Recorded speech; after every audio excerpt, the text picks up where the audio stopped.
बिस्मिल्लाहिर्रहमानिर्रहीम। अस्सलाम वालेकुम। वाक़िया चैनल पर खुश आमदीद। रसूलुल्लाह सल्लल्लाहु अलैहि वसल्लम की उम्र शरीफ जब 40 बरस के करीब हो चली तो उस दौरान आपके अब तक के तामुलात ने कौम से आपका ज़हनी और फ़िक्री फ़ासला बहुत वसी कर दिया था।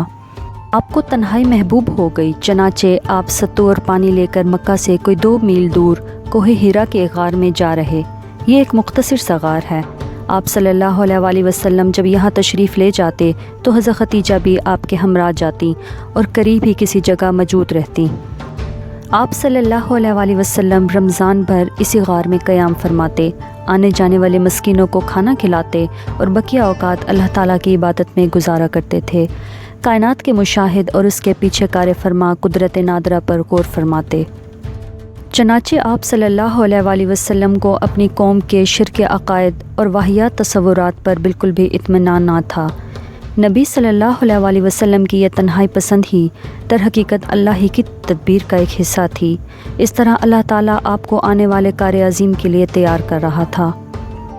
ठीक उसी सुन्नत के मुताबिक जब अल्लाह ताला ने मोहम्मद को अमानत कुबरा का बोझ उठाने, रोए ज़मीं को बदलने और ख़त्ते तारीख़ को मोड़ने के लिए तैयार करना चाहा तो रिसालत की ज़िम्मेदारी आयद करने से 3 साल पहले आप सल्लल्लाहु अलैहि वसल्लम के लिए खलवत नशीनी मुक़द्दर कर दी। आप इस खलवत में 1 माह तक कायनात की आज़ाद रूह के साथ हम सफ़र रहते और इस वजूद के छुपे हुए गैब के अंदर तदब्बुर फरमाते ताकि जब अल्लाह ताला का उज़्न हो तो उस गैब के साथ तामुल के लिए मुस्ताद रहें। जब आप सल्लल्लाहु अलैहि वसल्लम की उम्र 40 बरस हो गई और यही सन्ने कमाल है और कहा जाता है कि यही पैगम्बरों की बौसत की उम्र है तो ज़िंदगी के उफ़क़ के पार से आसार नबूवत चमकना और जगमगाना शुरू हो गए। ये आसार ख्वाब थे। आप जो भी ख्वाब देखते वो सपीदा सुबह की तरह नमूदार होता। इस हालत पर 6 माह का अरसा गुजर गया जो मुद्दत नबूवत का 46वां हिस्सा है और कुल मुद्दत नबूवत 23 बरस है। उसके बाद जब हिरा में खुलवत नशीनी का 3रा साल आया तो अल्लाह ताला ने चाहा कि रोए ज़मीं के बाशिंदों पर उसकी रहमत का फैज़ान हो। चनाचे उसने आप सल्लल्लाहु अलैहि वसल्लम को नबूवत से मुशर्रफ़ किया और हज़रत जिब्राइल अलैहिस्सलाम कुरान मजीद की चंद आयात लेकर आपके पास तशरीफ़ लाए। आइए अब ज़रा हज़रत आयशा रज़ियल्लाहु ताला अन्हा की ज़ुबानी इस वाक़े की तफ़सीलात सुनें। ये अनवार लाहौत का एक ऐसा शोला था जिससे कुफ्र व ज़लालत की तारीख़ियाँ छटती चली गईं, यहाँ तक कि ज़िंदगी की रफ़्तार बदल गई और तारीख़ का रुख पलट गया। हज़रत आयशा रज़ियल्लाहु ताला अन्हा फरमाती हैं, रसूलुल्लाह पर वही की इब्तदा नींद में अच्छे ख्वाब से हुई।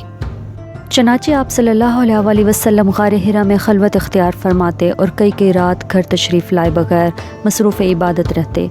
इसके लिए आप तोशा ले जाते, फिर तोशा ख़त्म होने पर हज़रत खतीजा के पास वापस आते और तकरीबन इतने ही दिनों के लिए फिर तोशा ले जाते, यहाँ तक कि आपके पास हक़ आया और आप गार-ए-हिरा में थे, यानी आपके पास फ़रिश्ता आया और उसने कहा पढ़ो। आप सल्लल्लाहु अलैहि वसल्लम ने फ़रमाया मैं पढ़ा हुआ नहीं हूँ। आप फरमाते हैं कि इस पर उसने मुझे पकड़कर इस ज़ोर से झंझोड़ा कि मेरी क़ुव्वत न छोड़ दी, फिर छोड़कर कहा पढ़ो। मैंने कहा मैं पढ़ा हुआ नहीं हूँ। उसने दोबारा पकड़कर दबोचा, फिर छोड़कर कहा पढ़ो।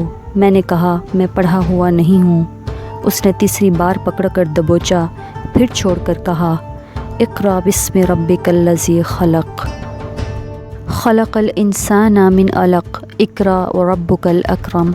पढ़ो अपने रब के नाम से जिसने पैदा किया, इंसान को लोथड़े से पैदा किया। पढ़ो और तुम्हारा रब निहायत करीम है। इन आयात के साथ रसूलुल्लाह पलटे।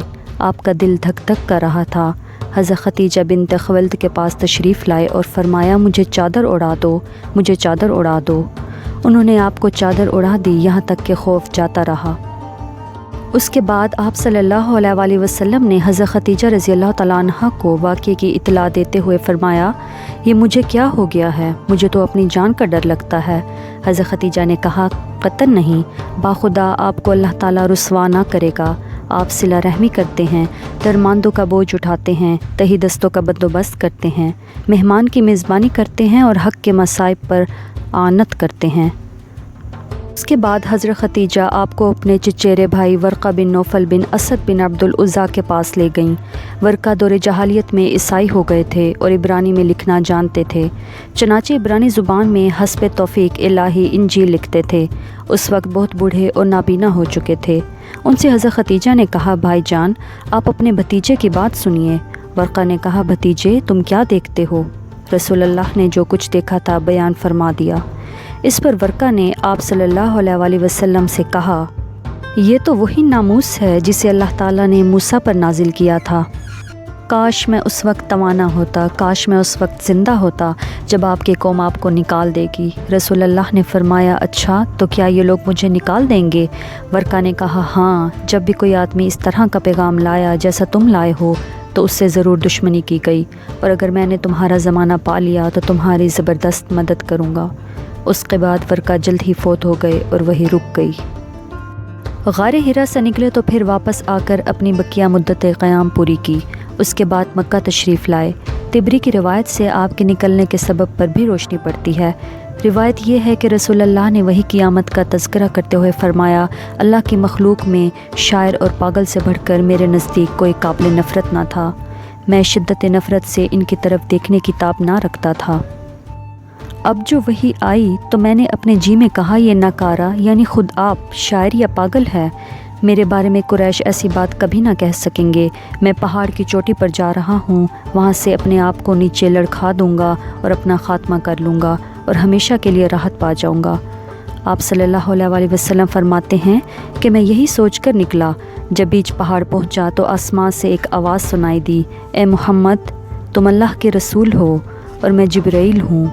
आप कहते हैं कि मैंने आसमान की तरफ अपना सर उठाया, देखा तो जिब्राइल एक आदमी की शक्ल में उफ़क़ के अंदर पाँव जमाए खड़े हैं और कह रहे हैं, ए मोहम्मद, तुम अल्लाह के रसूल हो और मैं जिब्राइल हूँ। आप फरमाते हैं कि मैं वहीं ठहर कर जिब्राइल अलैहिस्सलाम को देखने लगा और इस शुगल ने मुझे मेरे इरादे से गाफिल कर दिया। अब मैं ना आगे जा रहा था ना पीछे, अलबत्ता अपना चेहरा आसमां के उफ़क़ में घुमा रहा था और उसके जिस गोशे पर भी मेरी नज़र पड़ती थी जिब्राइल इसी तरह दिखाई देते थे और मैं मुसलसल खड़ा रहा, ना आगे बढ़ रहा था ना पीछे, यहाँ तक कि खतीजा ने मेरी तलाश में अपने कासिद भेजे और वो मक्का तक जाकर पलट आए, लेकिन मैं अपनी जगह खड़ा रहा। फिर जिब्राइल चले गए और मैं भी अपने अहले खाना की तरफ पलट आया और खतीजा के पास पहुंचकर उनकी रान के पास इन्हीं पर टेक लगाकर बैठ गया। उन्होंने कहा, अबुल कासिम, आप कहाँ थे? बाखुदा मैंने आपकी तलाश में आदमी भेजे और वो मक्का तक जाकर वापस आ गए। उसके जवाब में मैंने कुछ देखा था, इन्हें बता दिया। उन्होंने कहा, चचा के बेटे, आप खुश हो जाइए और आप साबित कदम रहिए। उस ज़ात की कसम जिसके कब्ज़े में मेरी जान है, मैं उम्मीद करती हूँ कि आप उस उम्मत के नबी होंगे। उसके बाद वो वर्क़ा बिन नौफल के पास गईं, इन्हें माजरा सुनाया। उन्होंने कहा, कुद्दूस कुद्दूस, उस ज़ात की कसम जिसके हाथ में वर्क़ा की जान है, इनके पास वही नामूसे अकबर आया है जो मूसा के पास आया करता था। ये उस उम्मत के नबी हैं, इनसे कहो साबित कदम रहें। उसके बाद हज़रत खतीजा ने वापस आकर आप सल्लल्लाहु अलैहि वसल्लम को वर्क़ा की बात बताई। फिर जब रसूल अल्लाह ने हिरा में अपना क़याम पूरा कर लिया और मक्का तशरीफ़ लाए तो आप सल्लल्लाहु अलैहि वसल्लम से वर्क़ा ने मुलाकात की और आपकी ज़ुबानी तफसीलात सुनकर कहा, उस ज़ात की कसम जिसके हाथ में मेरी जान है, आप इस उम्मत के नबी हैं। आप सल्लल्लाहु अलैहि वसल्लम के पास वही नामूसी अकबर आया है जो मूसा के पास आया था। दोस्तों, आज के लिए इतना ही। चैनल को सब्सक्राइब कीजिए और बेल आइकन को दबाइए ताकि नए आने वाले वाक़यात और सीरीज़ आप तक ज़रूर पहुँच सकें। अल्लाह ने के बान।